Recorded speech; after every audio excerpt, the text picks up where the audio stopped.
cry in the ash. The Crimson Palace was quiet in that dangerous way, too quiet like the world itself was holding its breath. The hour before dawn always felt cursed in the vampire realm. Torches burned lower, shadows grew longer, and even the marble floors seemed colder beneath bare feet. Arravale knew those hours better than anyone. She was a palace maid, one of the invisible ones. The kind people looked through as if she were a smudge on glass. She was poor, thin from missed meals, and wrapped in a uniform that never quite warmed her bones. In the Crimson Realm, noble blood meant everything. Servant blood meant nothing. And Era had spent her whole life being reminded of that. She moved down the eastern wing with a bucket in one hand and a bundle of rags in the other, trying not to cough from the dust. The eastern wing was rarely used. It held storage rooms, old corridors, and the refuse yard behind the servants' entrance, where broken things were thrown away. Tonight, she'd been ordered to empty the waste containers because the smell had started to drift up into the kitchens, and the head cook had screamed that if the nobles caught even a whisper of rot, the servants would pay. So Era obeyed because servants who didn't obey didn't stay servants. The wind outside was sharp enough to bite. Frost clung to the stone like pale teeth. Era's breath puffed in short, nervous clouds as she approached the refuse yard, an ugly place hidden behind tall walls, where ash barrels, broken crates, and discarded scraps formed a jagged landscape of unwanted things. She pulled her shawl tighter and stepped toward the largest iron container. It was taller than her waist and sealed with a heavy lid. Era set her bucket down, wiped her fingers on her apron and reached for the lid handle. It was colder than metal should be. With a grunt, she lifted. The smell hit first, stale ash, spoiled meat, damp cloth and something sharp like bitter herbs. Era gagged, blinking against tears as she leaned closer. At first she saw nothing but layers of waste, gray ash, bones from the kitchens, torn cloth, and broken glass that caught the weak moonlight. Then she heard it. Not a cry, too weak for that. It was a tiny sound like a kitten's mew swallowed by the cold. Era froze. Her heart didn't just speed up. It lurched as if something had grabbed it and squeezed. She leaned in again, eyes wide, breath trembling. Another sound. Small. Shaky. Desperate. No, Era whispered, voice cracking. No, please no. She shoved her hands into the filth without thinking. Ash coated her fingers. Damp cloth smeared her wrists. She moved a sack of kitchen scraps aside, then another. And there, curled beneath a torn bundle of blood-red silk, half buried in ash like someone had tried to hide her, was a baby. A vampire infant. Her skin was pale as moonlight. Her lips were faintly blue from cold. Her tiny fists trembled like leaves. Era's mind refused to understand what her eyes were seeing. Not just any infant. The silk around her wasn't ordinary cloth. It shimmered, threaded with royal rune stitching. Era's stomach dropped as recognition struck like lightning. Princess Nursery Nocturne. The Vampire King's daughter. Era's knees nearly gave out. The world spun, and for one terrifying moment she thought she might faint right there. Faint into the ash beside the discarded child, and then the baby's tiny breath hitched and instinct slammed into Era like a command. Mo. Era lifted the infant carefully, scooping her into her arms as if she were made of glass. The baby was freezing. Her skin felt wrong, too cold for something alive. Oh, little one, Era gasped, pressing the child to her chest. Stay with me. Please, stay with me. She ripped off her shawl and wrapped it around the princess, then tucked the baby inside her uniform against her own skin, the only warmth she could offer. Era had no magic, no power, no noble blood. But she had something the palace had never taught her to be ashamed of. A heart. I have to get you to the healers, she whispered, already stumbling backward from the container. I have to. The baby's eyes fluttered open. Crimson eyes. Wide, unfocused, filled with panic. Era's throat tightened. Shoo, she murmured, rocking gently. You're safe. You're safe with me. She turned and ran. The servant's entrance was only a short distance away, but it felt like miles.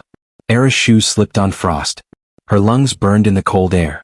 The baby shivered against her chest, and Era pressed her palm over the tiny back, rubbing as if she could force warmth into those fragile bones. Help! Era shouted as she ran. Someone help. I found the...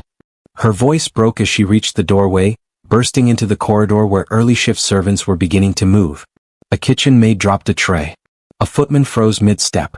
A guard at the doorway stared, eyes narrowing as he saw the bundle in Era's arms. What is that? He snapped. Era stumbled forward. It's the princess, Princess Nursery.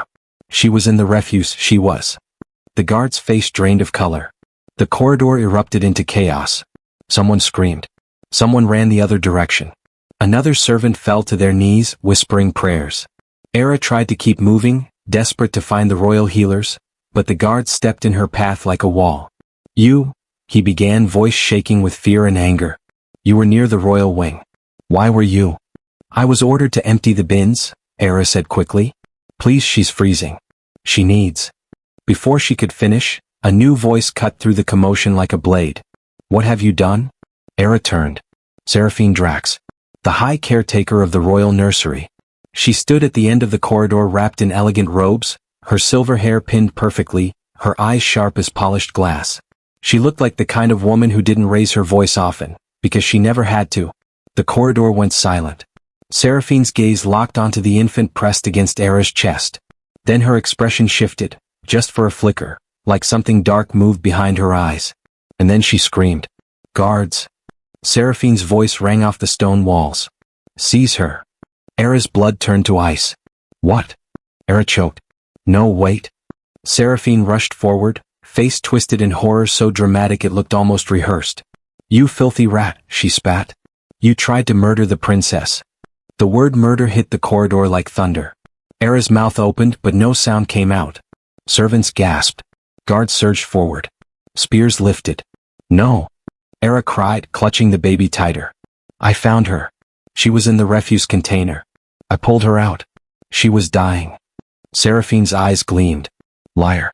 I saw you near the refuse yard. I saw you hovering over her like a vulture. That's not true. Era pleaded. Please, she needs a healer. Look at her lips, she's... A guard yanked Era's arms. The baby let out a thin, trembling cry. Era fought, not to escape but to keep the princess from falling. Careful. Please. Another guard ripped the infant from her grasp.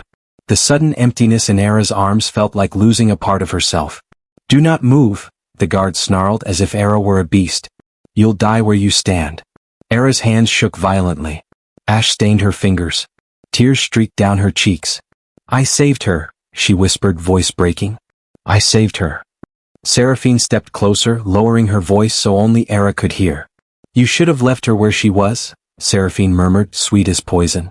Servants aren't meant to touch royal miracles. Era stared at her, stunned. Why would anyone say that? Before Era could understand, a heavy gauntlet struck her face. Pain exploded across her cheek.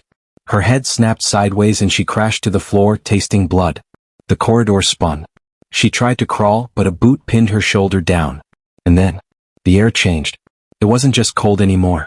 It was heavy, ancient, filled with a scent like storm rain mixed with old ink and something darker, something that didn't belong to ordinary life. Every servant dropped their gaze. Every guard stiffened.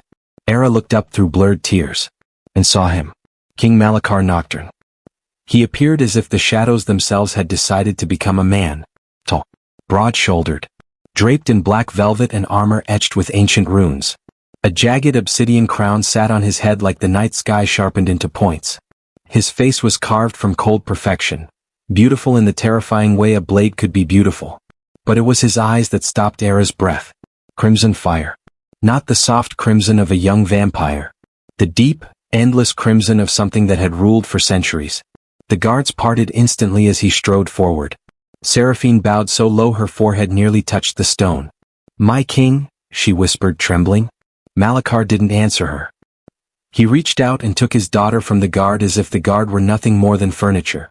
The moment the infant was in his arms, the baby's cry weakened into a shaky whimper. The king's jaw tightened as he saw ash smeared on the royal silk. Then his gaze dropped, slowly like the fall of a guillotine, onto Era. She couldn't move. She couldn't breathe. The king stepped closer. You, he said. The single word hit Era like a curse.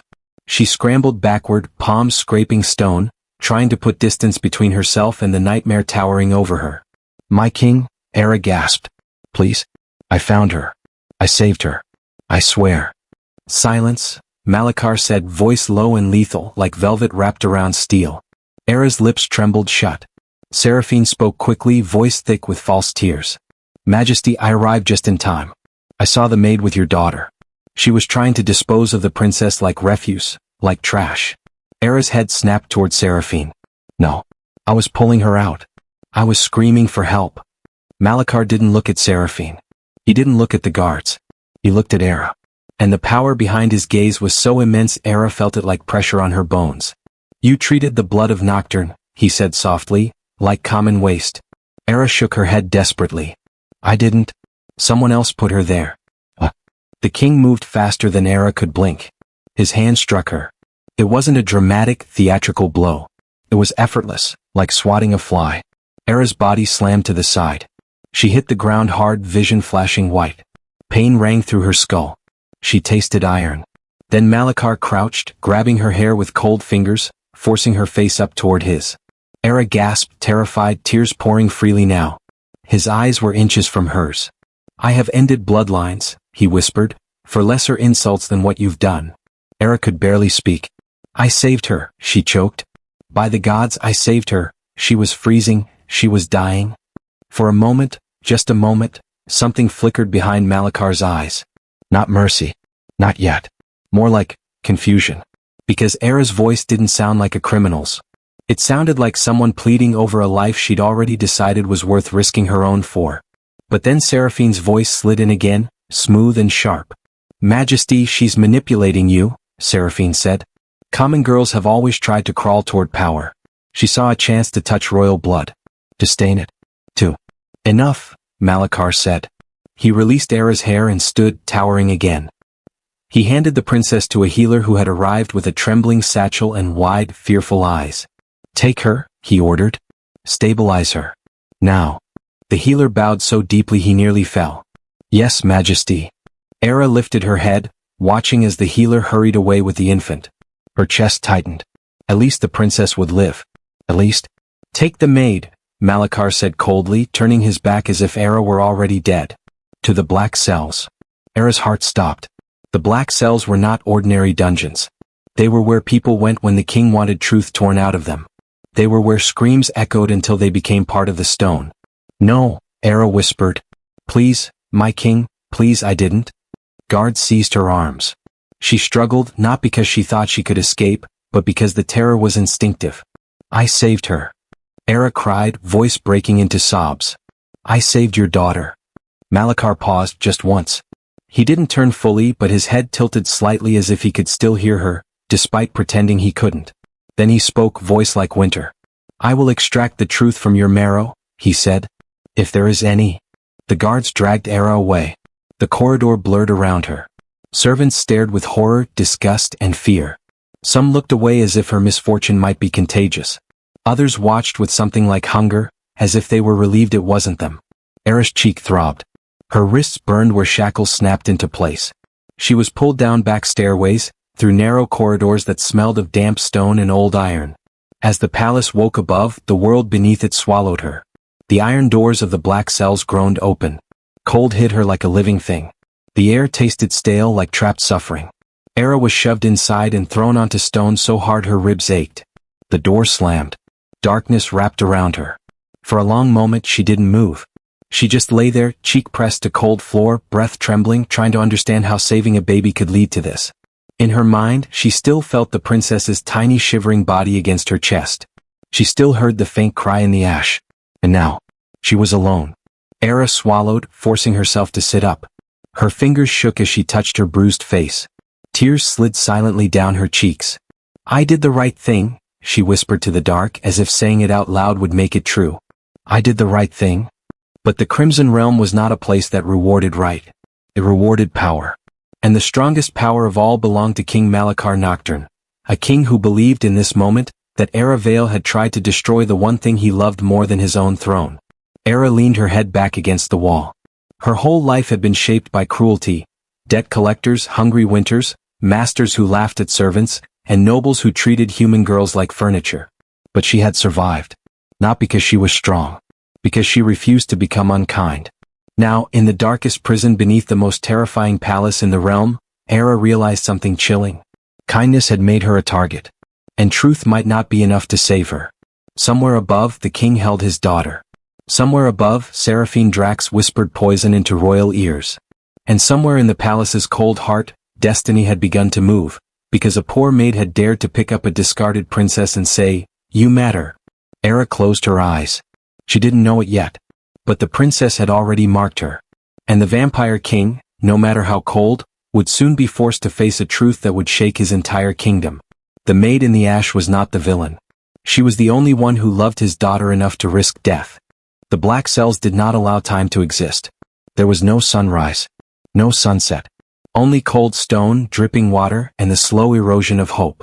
Aravel learned this within the first hour. The moment the iron door slammed shut behind her, the darkness felt alive, thick, suffocating, pressing against her skin like wet cloth. The stone floor leached warmth from her bones. Every breath scraped her throat raw. She curled onto her side, arms wrapped around herself, trying to hold onto the fading echo of the baby's warmth. Princess Nursery. That tiny body had weighed almost nothing. Yet holding her had felt heavier than anything Era had ever carried in her life. Because it had been a choice. And choices had consequences. Era squeezed her eyes shut, but sleep refused to come. Each time her mind drifted, memories crashed back in, Seraphine's scream, the guard's hands, the king's crimson eyes burning down at her like judgment made flesh. I saved her. She repeated it silently over and over as if the words could keep her alive. Hours passed. Or maybe days. The black cells were designed to break people without touching them. The silence screamed. The cold gnawed. Hunger coiled low in her stomach like an animal. When the food slot finally screeched open, Era flinched so hard she scraped her shoulder on the wall. A gray bowl slid inside, thin gruel, barely warm, barely food. She stared at it for a long moment. Then she ate. Because survival was the only rebellion left to her. Above the dungeons, the Crimson Palace pulsed with controlled panic. No one said it aloud, but everyone felt it. A royal infant had nearly died. And worse, someone had dared to throw royal blood into the trash. King Malachar Nocturne stood in the royal nursery, staring down at his daughter's cradle. The room glowed softly with enchanted blood crystals, bathing everything in warm red light meant to soothe young vampires. It wasn't working. Princess Nursery whimpered, her tiny fists clenching and unclenching, her breath uneven. The royal healers stood in a tense semicircle around the cradle, murmuring to one another in hushed, careful voices. She's stabilized, Master Valeria said at last, straightening slowly. He was old by human standards and ancient by vampire ones, his silver hair bound back, his eyes sharp with intelligence rather than cruelty.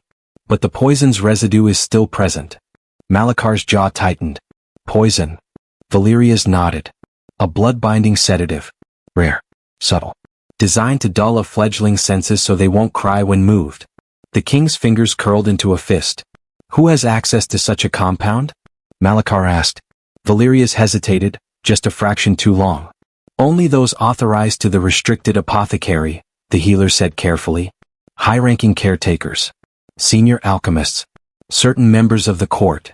Seraphine Drac stepped forward instantly. And servants, she said sharply. You'd be surprised what they steal when they think no one's watching. Valeria's glanced at her, eyes narrowing slightly. The compound requires precise preparation. Seraphine's lips curved into a tight, offended smile. Are you suggesting a maid couldn't follow instructions? I'm suggesting, Valeria's replied evenly, that this sedative wasn't brewed in desperation.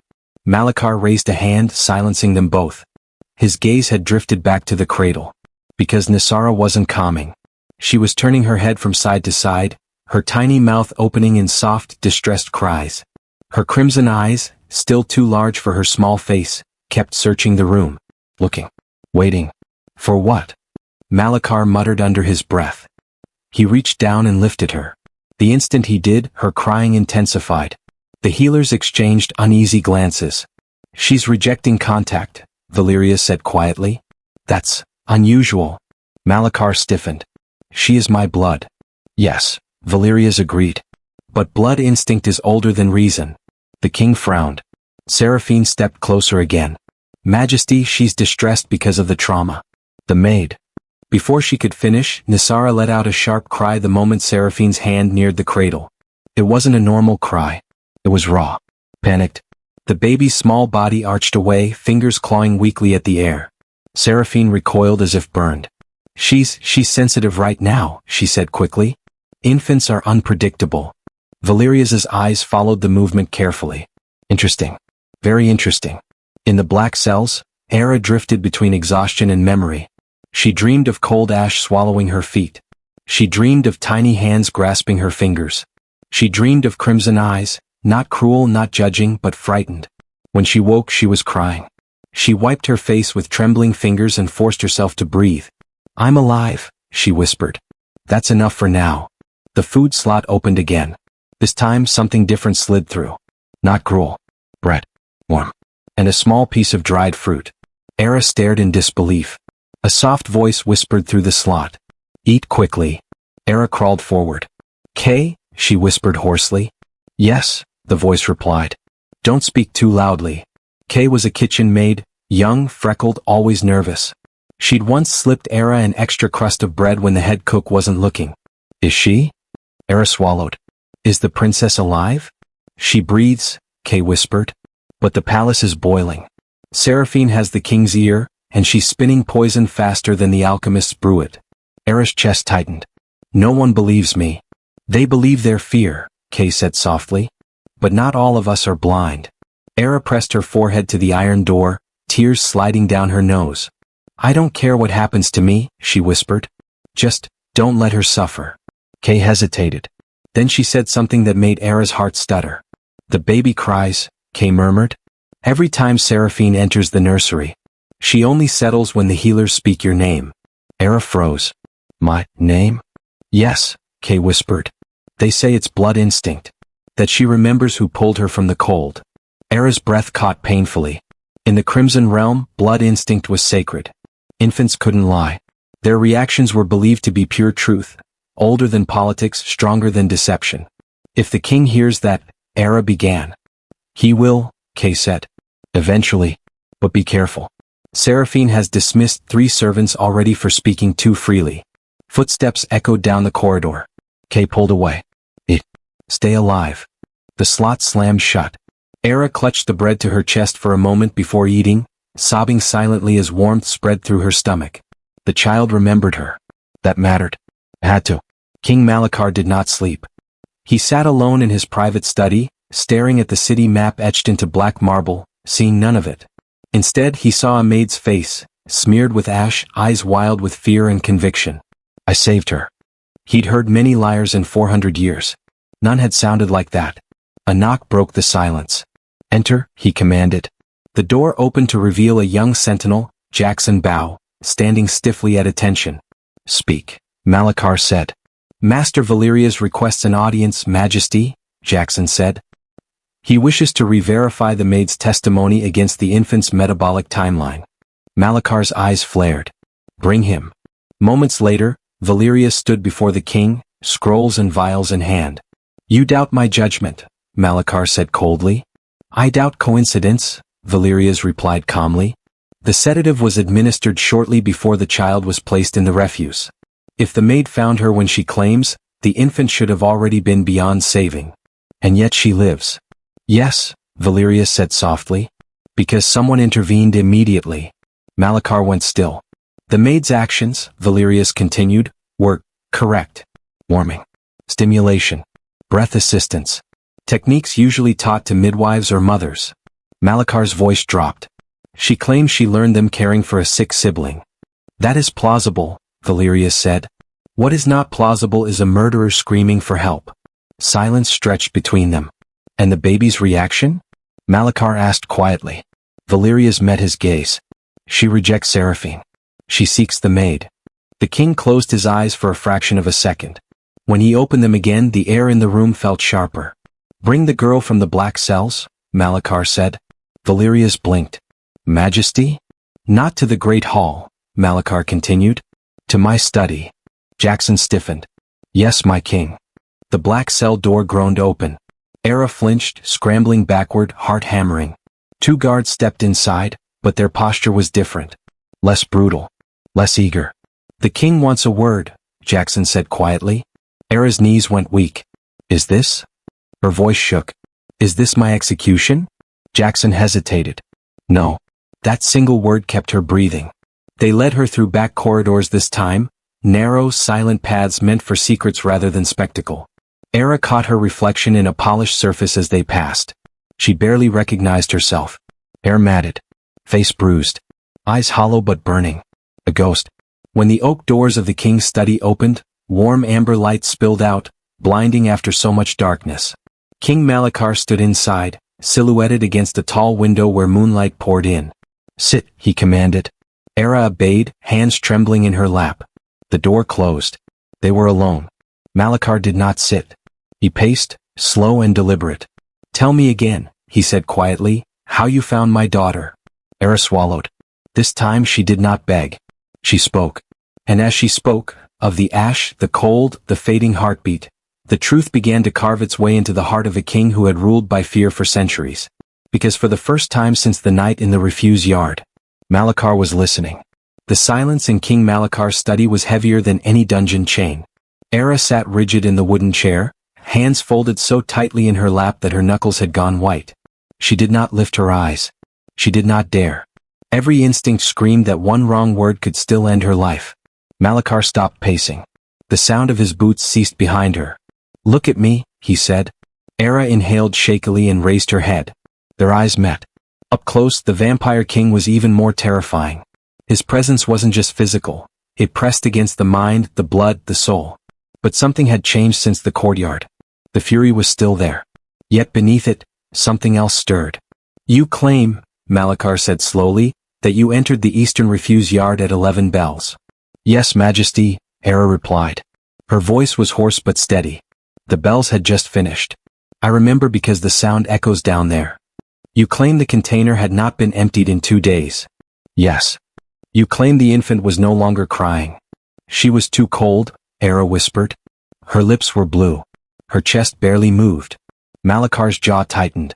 "You did not scream immediately," he said. "No," Era answered. "I listened first. To be sure I wasn't imagining it." The king turned slightly, moonlight catching the sharp planes of his face. "And yet," he said, "you screamed loudly enough to alert half the servants' wing." "Yes," Era said. "Because I wanted help. Because I didn't know what else to do." Malachar turned back to her. "Why didn't you run?" he asked suddenly. "If you intended harm, the city gates were open. You could have disappeared." Era's breath hitched. "Because I didn't save her to save myself," she said quietly. "I saved her because she was alive." The words hung between them. Malachar stared at her as if seeing her for the first time. "You risked execution," he said. "I didn't think," Era replied. "I just moved." For a long moment, the only sound was the crackle of a distant hearth. Then Malachar spoke again, his voice lower. "She reacts to you." Era's eyes widened. "She's alive?" "Yes." Relief hit her so hard she nearly cried. She bowed her head. "Thank you." "She cries when others approach," Malachar continued. "She quiets when your name is spoken." Era's lips parted in shock. "I didn't know," she whispered. "I only tried to keep her warm." "In the Crimson Realm," Malachar said, "blood instinct is sacred." He stepped closer. "Explain," he demanded, "why my daughter remembers you." Era swallowed. "I don't know how vampire blood works," she said honestly. "But when I held her, she felt fear. Not pain. Fear. And fear listens to comfort."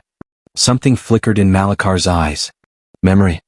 He remembered the way Era had cradled the infant, not clutching, not hiding, but shielding, her own body curved protectively around a child she had no reason to care about. A servant. A human. A nobody. "You said you learned these methods from your sister," Malachar said. "Yes," Era replied softly. "She was born weak. In winter her chest would stop. My mother taught me how to breathe for her. How to rub warmth back into skin that had gone cold. She lived." Era shook her head. "No." The word fell like a stone. "She died when I was 13, Era continued. "Because no one came fast enough." Malachar said nothing. "And when I felt your daughter's heart," Era whispered, I couldn't watch another child die." The room seemed to draw inward. Malachar turned away facing the window. For centuries, fear had ruled him better than compassion ever could. Fear kept kingdoms stable. Fear kept enemies silent. But fear had nearly killed his daughter. Behind him, Era waited, small, bruised, shaking, ready for judgment. "You will remain under guard," Malachar said finally. "But not in the black cells." Era looked up, stunned. "Majesty? You will be confined to the inner servants' quarters," he continued, "until the truth is fully uncovered." Her breath left her in a rush. "Thank you." "Do not thank me," Malachar said coldly. "I am not merciful. I am cautious." He turned back to her. And if you are lying, he added, eyes burning, your death will be slow. Era nodded. I understand. The king raised his hand. The door opened. Guards entered, but this time they did not drag her. Seraphine Drax felt it before she heard it. A disturbance in the palace. Whispers shifting direction. Eyes lingering where they hadn't before. She stood in the nursery watching a healer rock Princess Nisara gently. She'll be calmer soon, Seraphine said sweetly. The baby whimpered, then screamed. Seraphine's smile tightened. Enough, she hissed under her breath. The door opened. King Malachar entered. The room froze. Seraphine bowed instantly. Majesty. Malachar did not acknowledge her. He went straight to the cradle. The baby cried louder. Then, she stopped. Her crimson eyes locked onto the doorway behind Malachar. Era stood there, flanked by guards. The moment Nisara saw her, the infant's cries dissolved into soft whimpers. Tiny hands reached outward. Era's heart nearly broke. Malachar went still. Every healer in the room stiffened. Seraphine's face drained of color. This is coincidence, Seraphine said quickly. Infants respond to novelty. Silence, Malachar said. He slowly, carefully, placed Nisara into Era's arms. Era gasped. Majesty, are you sure? Hold her, he commanded. Era did. The baby relaxed instantly. Her heartbeat steadied. Her tiny fingers curled into the fabric of Era's uniform. The room felt like it had been struck by lightning. Valerius exhaled sharply. Blood instinct, he murmured. Undeniable. Seraphine took a step back. This proves nothing. She's manipulating. Malachar turned on her. Enough, he said again, but this time the word shook the walls. His eyes burned brighter than any torch. You will leave us, he ordered Seraphine. My king. Now. Seraphine's lips trembled, but she bowed. As you wish. She left. But her eyes lingered on Era. Cold. Calculating. Promising retribution. Era felt it, but she didn't look away. Because for the first time she wasn't alone. Malachar watched his daughter breathe peacefully in a human maid's arms. Something ancient cracked inside him. You will stay near her, he said to Era quietly. Until she is fully recovered. Era nodded, tears sliding silently down her cheeks. I will protect her. Malachar studied her. Slowly. Carefully. As if weighing the impossible truth forming in his mind. Somewhere in the palace's shadows, lies were unraveling. And the vampire king, feared by realms, worshipped by blood, was beginning to understand something terrifying. The weakest girl in his kingdom might be the only one who had truly saved his child. The palace no longer felt the same. Era sensed it the moment she stepped into the inner servants' quarters. The air had shifted, not warmer, not kinder, but uncertain. Eyes followed her now. Not with open disgust, but with curiosity edged with fear.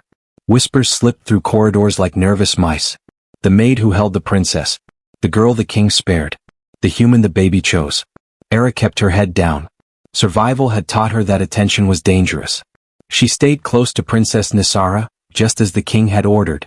The royal nursery became her world, soft-lit chambers filled with crimson crystal glow, perfumed with herbs and old magic. Nisara slept better when Era was near. That truth could no longer be denied. When the infant stirred, Era hummed softly, half-remembered lullabies her mother used to sing in cold, crowded rooms. Songs without magic. Without power. Yet they worked. King Malachar observed from a distance. Always silent. Always watching. He never interrupted. Never commented. But Era felt his presence like a weight on her back. Seraphine Drax did not retreat. She adapted. She smiled more. Spoke softer. Wept publicly over the princess's ordeal. She praised the king's wisdom in front of the court and whispered loyalty into noble ears. But behind closed doors her fury burned. The maid had ruined everything. Seraphine paced her private chamber, nails digging into her palms. It was perfect, she muttered. 20 minutes. A diverted guard rotation. A sedative no one would trace. She stopped, breathing hard. And now, she hissed, a servant girl threatens to unravel centuries of control. She turned to a small table hidden behind a tapestry. On it lay a signet ring, black and silver, etched with forbidden sigils. Rebel markings. Seraphine smiled thinly. If the truth comes out, she whispered, then the truth must be buried. Master Valerius worked tirelessly. The healer's suspicions deepened with every test. Nisara's blood showed traces of manipulation, Carefully measured, expertly timed. Not the work of a desperate maid. The work of someone trained. Someone trusted. He closed the apothecary logs with a quiet snap. One signature repeated itself across the pages. Seraphine Drax. Valerius inhaled slowly. He went to the king. King Malachar stood in the war gallery, gazing at banners from conquests long past. He barely turned when Valerius entered. Speak, Malachar said. The sedative, Valerius said. It was signed out under Seraphine's authority. Twice. Once the day before the incident. Malachar's hands tightened. And the guard rotation? The king asked. Authorized by her seal, Valerius confirmed. Silence thundered. Malachar's eyes glowed brighter. Summon the court, he said. Now. The great hall filled quickly. Nobles whispered behind fans. Guards lined the walls. Servants hovered at the edges, fear thick in their eyes. Era stood near the back, Princess Nisara cradled carefully in her arms. She didn't want to be there. But the king had commanded it. Seraphine entered last, graceful, composed, flawless. She bowed deeply. Majesty, what troubles the realm? Malachar descended the dais step by step. What troubles the realm, he said coldly, is betrayal. Seraphine's expression shifted perfectly into shock. Betrayal? Yes, Malachar replied. Of blood. Of trust. Of my daughter. Gasps rippled through the hall. Seraphine placed a trembling hand over her heart. If this is about the maid. No, Malachar interrupted. This is about you. The hall froze. Valerius stepped forward, scrolls in hand. The sedative used on Princess Nisara was removed from the restricted apothecary under Seraphine Drax's authority. Seraphine laughed softly. I manage the nursery. Of course my seal is there. The guard rotation gap, Valerius continued, was approved by the same seal. Murmurs swelled. Seraphine's smile thinned. Coincidence. Then explain, Malachar said, voice rising, why my daughter screams at your touch. Seraphine stiffened. Era felt Nisara stir in her arms. Bring the child forward, Malachar ordered. Era stepped hesitantly toward the dais. Seraphine's eyes locked onto her. The look was pure hatred. Malachar gestured. Era raised Nisara slightly. The baby's gaze drifted, then landed on Seraphine. The scream that followed was sharp, primal, filled with terror. The hall recoiled. Seraphine staggered back. She's frightened. This means nothing. Malachar turned to Era. Now. Era stepped closer. Nisara quieted instantly. Her tiny hand reached for Era's collar. The silence was absolute. Blood instinct had spoken. Seraphine's face went pale. This is manipulation, she shrieked. She's bewitched the child. Valerius shook his head. Infants cannot be bewitched. Seraphine backed away. Guards moved. No, she breathed. You don't understand. I was protecting the realm. Malachar's eyes burned like a dying sun. From an infant? He thundered. She was a weakness. Seraphine screamed. Your enemies would use her. The rebels would. The rebels you serve? Malachar asked softly. He held up the signet ring. Seraphine froze. The hall erupted. Guards seized her arms as she screamed, fought, clawed. You can't do this, she shrieked. I built this palace. I raised her. You tried to murder her, Malachar said coldly, and blamed a human girl for your crime. Seraphine was dragged away, her screams echoing until the doors slammed shut. Silence returned. Malachar turned to Era. The entire court watched. He stepped down from the dais. Kneeled. Before a maid. Before a human. Before the girl everyone had ignored. You saved my daughter, he said, voice low and rough. When my own trusted hand sought to destroy her. Era trembled. I only did what was right. Malachar looked at Nisara. Then back at Era. And in doing so, he said, you saved this realm from a rot far deeper than poison. He stood. From this day, Malachar announced, Era Vale stands under my protection. Gasps filled the hall. No hand will harm her. He paused. And her fate, he added, eyes never leaving her, will no longer be small. Era's breath shook. She had survived. But destiny was not finished with her yet. The Crimson Realm did not forget easily. 4 days after Seraphine Drax was exposed, the palace felt like a wounded beast, quiet, watchful, unsure whether to roar or retreat. Noble houses sent envoys. Border lords demanded reassurance. Servants whispered prayers in corridors that had once echoed only with fear. And at the center of it all stood Era Vale. A maid no longer. But not yet anything else. She remained in the nursery just as King Malachar decreed. Princess Nisara slept in her arms more often than in the cradle, her tiny fingers curling into Era's clothing as if anchoring herself to the one soul she trusted without question. Era didn't question it. She simply stayed. That was who she had always been, someone who stayed when others walked away. King Malachar watched her from the threshold. He had ruled for 4 centuries through distance and dread. Kings who loved openly died early. Kings who feared nothing were remembered longest. And yet, when he saw Era soothe his daughter with nothing but warmth and a soft voice, something ancient and dangerous stirred in his chest. Not hunger. Not dominance. Recognition. She does not fear you, Valerius murmured beside him. No, Malachar said quietly. She fears losing what matters. The healer studied the king carefully. That is rarer. The court demanded judgment. Seraphine Drax was brought before the throne in chains, stripped of her authority, her elegance replaced by terror. You sought to weaken the throne, Malachar declared before the gathered nobles. You used my child as a pawn. Seraphine laughed bitterly. You think the realm will accept a human girl near your bloodline? They will tear her apart. Malachar's eyes did not waver. Let them try. Seraphine was exiled to the sunless depths, alive but forgotten. A fate worse than execution for someone who had craved control. Justice was served. Instant. Absolute. The court bowed. That night, Malachar summoned Era to the high balcony overlooking the city. She came trembling, dressed no longer in servant gray, but in simple ivory robes provided by the palace, soft, unadorned, unthreatening. Still human. Still herself. You should hate me, Malachar said without turning. I heard you. I doubted you.